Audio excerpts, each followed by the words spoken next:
Hey guys, Dave here, and welcome to the first ever Level Up Learning Lab. Today we're going to be looking at Music Maker Jam. There's also a program on the Windows Store called Music Maker, which goes a lot more in depth than this, and I'm actually trying to learn that because I would like more customization options. But for any of you looking to get into trying to make your own music for whatever reason, this is a reasonable jumping off point to kind of figure out how you like sounds to go together. Let's get into it, and I'll show you some of the stuff that I've worked on. All right, so this is what the Music Maker screen looks like. You typically start with a style. It has some recommendations pre-put in. I usually just start by deleting all of that. There's a way you can open it without having anything and having it be completely blank, but there's no good way to do that easily. I find it easier to just delete things. You delete different parts by just right-clicking and delete part. You delete guys like this by clicking on them and then selecting empty channel. It empties the channel. It's pretty straightforward. This is a song, if you watch my streams, you may have heard I put this together, I recorded it, and I'm going to go through some of the stuff that we do as we record. So typically, if you're going to record after you've selected all of your things, you would hit the record button. It automatically starts playing. I'm going to hit the play button instead, and we're going to kind of walk through it. So you hit record. Now, each of these little dots is where it's at in the song and where it will pick up new instruments as you add them in down here.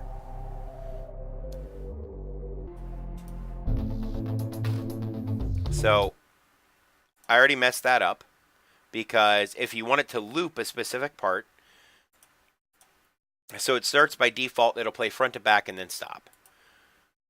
So clicking it once has it loop a specific part. That way, if that part has a build to it, like this intro part does, for instance, it added in the pad about halfway through the first loop, and then at the end of that, I add in the, well, it's called Android Clap D, is what this particular loop is called, and so on and so forth. So we'll start at this and build from there.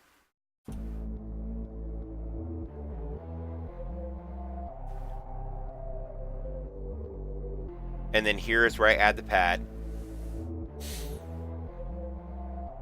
And then before it gets to the last marker, I select this, and when it cycles through, it adds that in.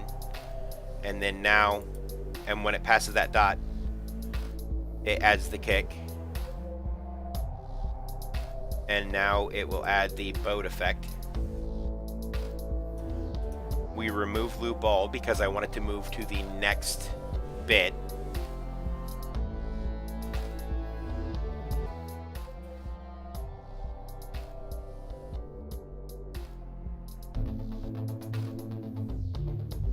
And this one starts full audio.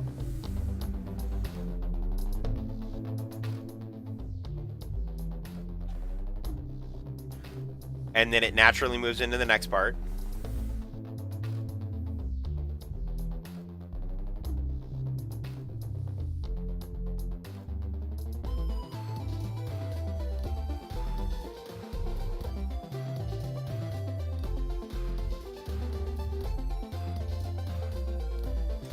Now, I'm going to want it to go back to the previous part at the end of this, so I will click this guy to have it go back once it passes the second from last marker.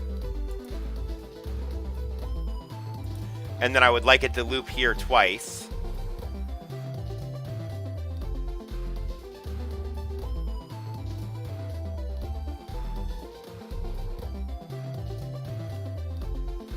And then I want it to go back.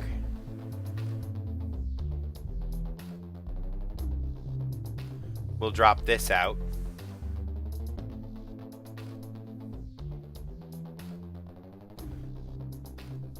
We'll go back one more step.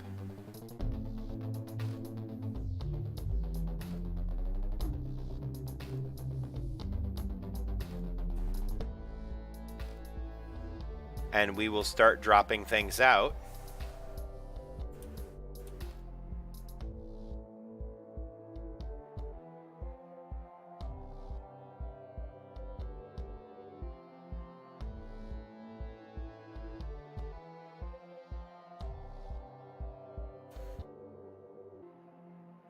See, there I clicked it a little soon. I turn off auto loop, and I slowly turn the volume down for a fade out. And then that's where I would stop the recording.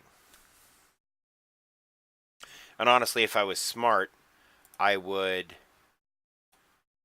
copy this to the back, let it play here, and then it would automatically stop the recording as long as I didn't have the loop on.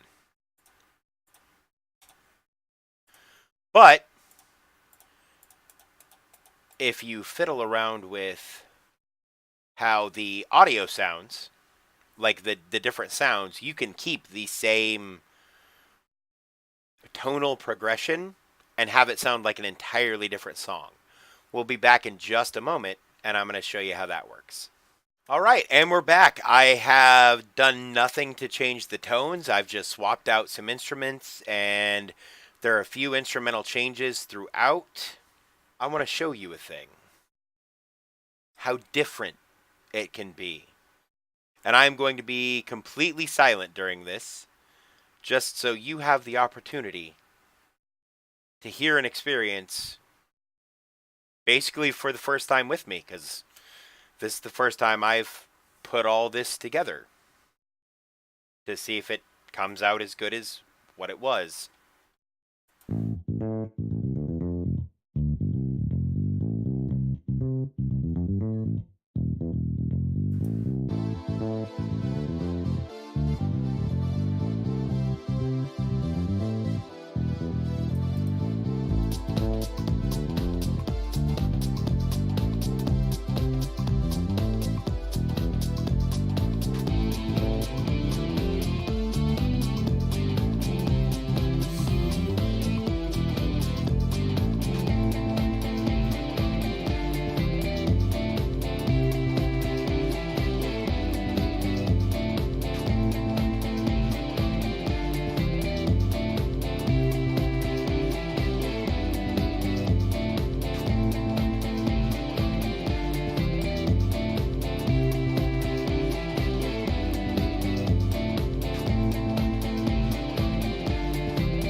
And we'll call this one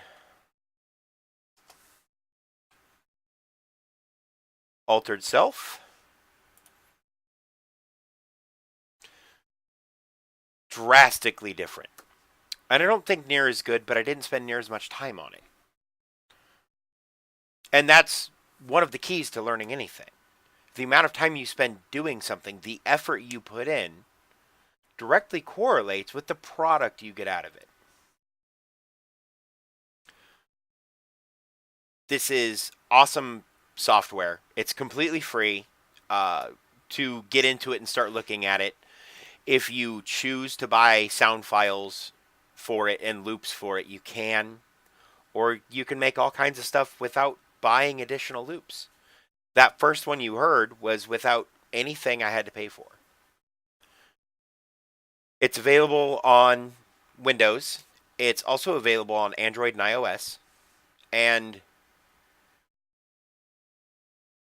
even if you're not an aspiring musician, it's a fun thing to mess around with and see what you can come up with.